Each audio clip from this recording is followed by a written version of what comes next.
Hari ini kita akan bahas tentang keutamaan istighfar. Karena istighfar itu adalah salah satu zikir yang sangat ajaib di antara sekian banyak zikir-zikir yang istimewa dalam Islam.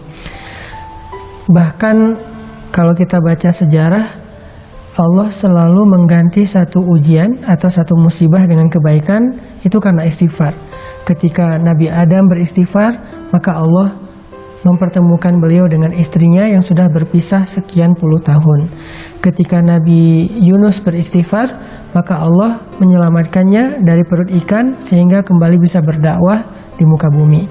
Ketika Nabi Musa beristighfar, maka Allah Subhanahu wa taala memberikan kepadanya rezeki di daerah Madian dan menurunkan kepada beliau banyak kebaikan-kebaikan. Ketika Nabi Muhammad SAW beristighfar, maka Allah Subhanahu wa taala memberikan kepada beliau kemenangan-kemenangan dakwah. Makanya di dalam Al-Qur'an Allah mengatakan, "Idza jaa nasrullahi wal fath wa ra'aitan nasa yadkhuluna fi dinillahi afwaja fasabbih bihamdi rabbika wastaghfir." Dan beristighfarlah, maka Allah akan berikan kemenangan itu berlipat ganda. Kemenangan itu beruntun, bukan hanya satu kemenangan. Makanya membahas tentang istighfar ini artinya kita membahas tentang kunci kesuksesan dan kebahagiaan hidup. Di dalam surat Nuh yang tadi saya baca, Allah Subhanahu wa taala menyebutkan beberapa keistimewaan dari istighfar yang sifatnya urusan dunia. Karena amal soleh dalam Islam itu selalu berdampak dunia dan akhirat, bukan hanya akhirat. Jadi kalau kita ngomongin amal soleh dalam Islam, kita bukan cuma ngomongin tentang pahala akhirat, bukan cuma ngomongin tentang surga neraka, bukan cuma ngomongin tentang kehidupan setelah mati, tapi kita juga ngomongin kehidupan kita di dunia. Karena semua amal soleh itu berdampak di dunia dan di akhirat, hasanah dunia dan hasanah akhirat. Nah, di surat Nuh ayat 10 Allah menjelaskan keutamaan dari istighfar. Kata Allah, "Istaghfiru rabbakum innahu kana ghaffara."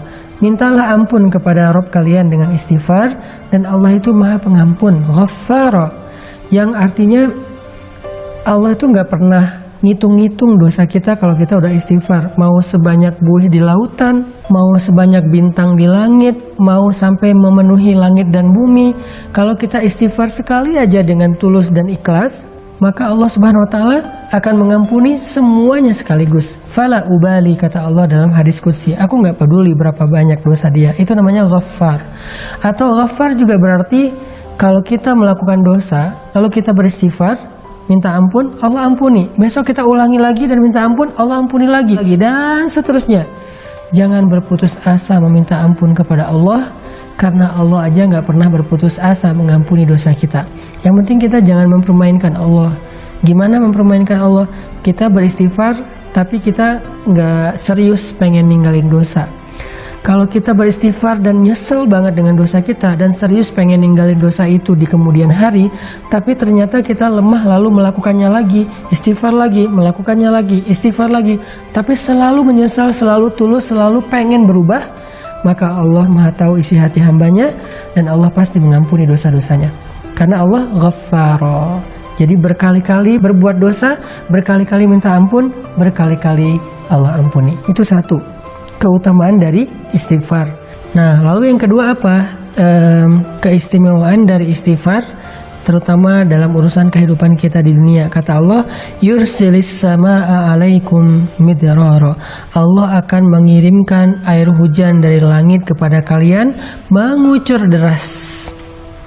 Apa maksudnya? Ternyata kalau kita ngerasa kekeringan, kita merasa kemarau panjang, cara meminta hujan kepada Allah itu adalah dengan beristighfar. Kalau kita coba tafsirkan kalimat ini dalam makna yang lebih luas, ini juga berarti tentang masalah rezeki. Jadi siapapun yang merasa kekeringan, sumber rezekinya, usahanya nggak maju-maju, atau pekerjaannya nggak semakin baik, karirnya nggak naik-naik, maka banyak-banyak istighfar.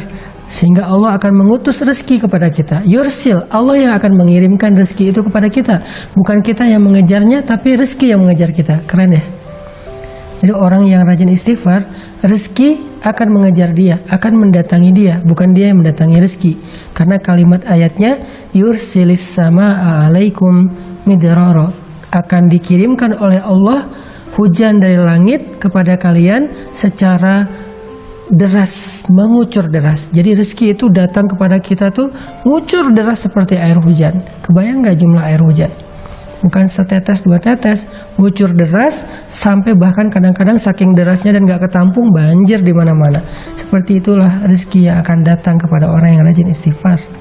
Bukan dicari, tapi dia yang mencari. Terus apalagi? Wa yumdidukum bi amwalin. Lalu Allah akan madad itu menjulurkan, madad itu memberikan. Allah akan menjadikan harta kalian itu turun temurun. Kalau bahasa kita, wa yumdidukum bi amwal, Allah akan berikan kepada kalian harta, tapi dengan bahasa bukan wa yurzuqkum, tapi yumdidukum. Allah akan berikan harta kalian itu bisa bermanfaat dalam waktu yang lama, dalam waktu yang panjang. Artinya kayak 7 turunan kalau bahasa yang sering kita dengar ya. Ternyata orang yang rajin istighfar, hartanya akan bermanfaat sampai 7 turunan, sampai anak-anak cucunya. Dan dia akan bisa menikmati harta itu dalam waktu yang lama. Ada orang yang dikasih harta sebentar, habis, kemudian dia akan lapar dalam waktu yang lama. Tapi orang yang rajin istighfar, gak kayak gitu. Allah yang akan mendatangkan, Allah yang akan menghantarkan. Atau juga bisa ditafsirkan kata ulama, yumdidukum itu Allah sendiri dengan tangannya mengantarkan harta itu ke rumah kita. Kemudian wabanin wa yaj'al lakum jannat wa yaj'al lakum anharo. Allah akan berikan keturunan. Nah, ini buat yang masih jomblo nih. Karena ngomongin keturunan juga berarti ngomongin pasangan satu paket ya. Yang masih gersang jodohnya, gak ketahuan di mana, atau selalu ngelihat orang lain akad nikah, selalu hadir di acara temennya yang wedding, tapi dia nggak pernah bikin acara sendiri, atau yang udah nikah tapi belum diberikan karunia anak, atau yang udah diberikan anak tetapi masih ingin nambah karena semakin banyak anak mungkin semakin seru di rumah tangganya, rame. Nah, rahasianya adalah istighfar. Banyakin istighfar. Dan Allah punya cara sendiri untuk memberikan apa yang Allah janjikan. Yang penting kita nggak boleh ragu kepada janji Allah Subhanahu Wa Taala. Coba istighfar. Ya Allah, saya kayaknya udah siap untuk nikah nih. Tahun ini kayaknya harus jadi Ramadan terakhir saya sahur sendiri. Istighfarin aja 1 bulan. Siapa tahu belum beres Ramadan juga udah nikah temennya, bukan kita. Atau mudah-mudahan kita, atau tahun depannya, atau Allah lebih tahu kapan itu. Yang jelas istighfar. Kemudian wa yaj'al lakum jannatin wa yaj'al lakum anharo. Allah berikan kepada kalian kebun-kebun, Allah berikan bagi kalian sungai-sungai yang mengalir. Maksudnya apa sih? Kehidupan yang layak. Karena kebun dan sungai ini dalam konteks ayat ketika dia turun di zaman dulu, itu artinya kelayakan hidup, punya rumah yang nyaman, punya lingkungan yang nyaman, punya keluarga yang nyaman, yang bahagia, punya harta yang terus mengalir, punya pekerjaan yang baik, punya kehidupan yang sempurna, yang semua orang akan merasa iri kepada dia. Ternyata rahasianya cuma satu dari semua kebaikan dunia ini, istighfar. Makanya Allah mengatakan faqultu astaghfiru rabbakum. Ada juga ulama yang mengatakan arti yursilis sama alaikum midrara. Allah berikan kepada kalian air hujan secara mengucur deras. Artinya Allah akan berikan kepada kalian jalan keluar atau solusi ketika kalian mengalami satu masalah. Makanya Nabi dalam sebuah hadis pernah bersabda, siapa yang memperbanyak istighfar dan mendawamkannya, maka Allah akan jadikan dalam setiap kesempitan hidupnya jalan keluar. Dari setiap kegundahan hatinya, kesenangan atau kebahagiaan. Dan Allah akan memberikannya rezeki dari jalan yang tidak terduga-duga. Yuk kita jadiin siang dan malam Ramadan kita siang dan malam yang penuh dengan zikir Astaghfirullahaladzim atau La ilaha illa anta subhanaka inni kuntu minaz zalimin rabbighfirli wali walidayya warhamhuma kama rabbayani shaghira. Istighfar untuk diri kita dan untuk kedua orang tua kita. Barakallahu fikum.